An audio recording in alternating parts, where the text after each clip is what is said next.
বাংলাদেশে গত কয়েক বছরে গরুর মাংসের দাম বাড়ার বিষয়টি জনসাধারণের মধ্যে ব্যাপক আলোচনার সৃষ্টি করেছে। গরুর মাংসের দাম অস্বাভাবিক হারে বাড়তে থাকে। বাংলাদেশের অন্যতম প্রধান খাদ্য গরুর মাংসের দাম বেড়ে যাওয়ার কারণ হচ্ছে গরুর মাংস সরবরাহ চেনে একাধিক মধ্যস্থ ব্যক্তি, সিন্ডিকেট, দালাল ও গবাদি পশু খাদ্যের দাম বেড়ে যাওয়া। ঠিক এমনটাই মনে করতো সবাই, কিন্তু না। আপনি লক্ষ্য করেছেন কি, 2009 সালের পর থেকে চামড়ার বাজার পতনের সাথে সাথেই মাংসের দামও বেড়ে যায়। একসময় গরুর চামড়ার দাম ছিল অত্যন্ত মূল্যবান। সেই চামড়ার দামটা লাভের একটা অংশ মনে করতেন এই মাংস ব্যবসায়ীরা। এখন সেই গরুর চামড়া প্রায়ই মূল্যহীন। তাই ব্যবসায়ীরাই শুধু গরুর মাংস থেকে লাভের হিসাবটা করে থাকেন। কিন্তু মূল্যবান গরুর চামড়া মূল্যহীন করার পিছনে বড় কারিগর যে ছিল ভারত।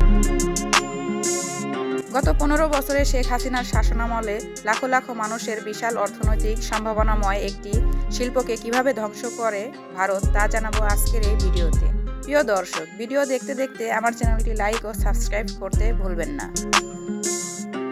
1995 থেকে 2009 সালের বাজারের উপর ভিত্তি করে 1 লক্ষ টাকার গরু কেবল চামড়া থেকেই 20 থেকে 30 হাজার টাকা আয় করা যেত।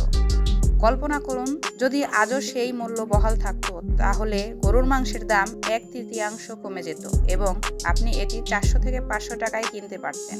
কারণ মাংস বিক্রেতারা চামড়া থেকেও লাভ করত। LWG সনদের অভাবে আমেরিকান ক্রেতারা বাংলাদেশে চামড়া বাজার থেকে নিজেদের সরিয়ে নিতে শুরু করে। তাহলে তারা কোথায় গেল? হ্যাঁ, আপনি যা অনুমান করেছেন ঠিক তাই, মানে ভারত। গত 30 বছর ধরে বিশ্বের বড় বড় ক্রেতারা বাংলাদেশ থেকে প্রক্রিয়াজাত চামড়া ক্রয় করে থাকে, কিন্তু তারাই এখন বাংলাদেশ বিমুখ। এটা হঠাৎ করে হয়নি। 2014 সালের দিকেই সরকার এক নোটিশ হাজারীবাগ থেকে সাভারে হিমায়তপুরে স্থানান্তরের জন্য 222টি ট্যানারি বন্ধ করে দেয়, যা 5 বছর আগে হিমায়তপুরে ট্যানারি শিল্প চালু করা হলেও এখনও কাজ পুরোপুরি শেষ হয়নি। দ্বিতীয়ত, ভারতের চাপে LWG সনদে বড্ড উদাসীন ছিল আওয়ামী লীগ সরকার। ফলে দেশে চামড়া শিল্পের ধস নামতে থাকে আর লাভবান হতে থাকে ভারত। 2000 সালে ভারতের চামড়া শিল্পের মূল্য ছিল প্রায় $3 বিলিয়ন, কিন্তু 25 বছরের মধ্যেই শিল্পের আকার 600% বৃদ্ধি পেয়ে এখন 18 থেকে 19 বিলিয়ন ডলারে পৌঁছে গেছে ভারত। ভারতের চামড়া শিল্পের এই উল্লেখযোগ্য বৃদ্ধি কেবল বাজার পরিবর্তনই ছিল না, এটি বাংলাদেশের সমস্ত চামড়া শিল্পকে ভেঙে ফেলার একটি বৃহত্তর ইচ্ছাকৃত পরিকল্পনার অংশ ছিল। আর এই পরিকল্পনায় নীরবে সহায়তা করেছে আওয়ামী লীগ সরকার।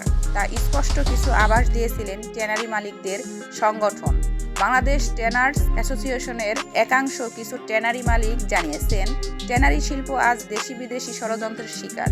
এর প্রভাব কেবল চামড়া শিল্পের মধ্যেই সীমাবদ্ধ নয়, এটি গরুর মাংস, গবাদি পশুর খাবার, কৃষক, ব্যবসায়ী এবং কসাইদের উপরও প্রভাব ফেলে।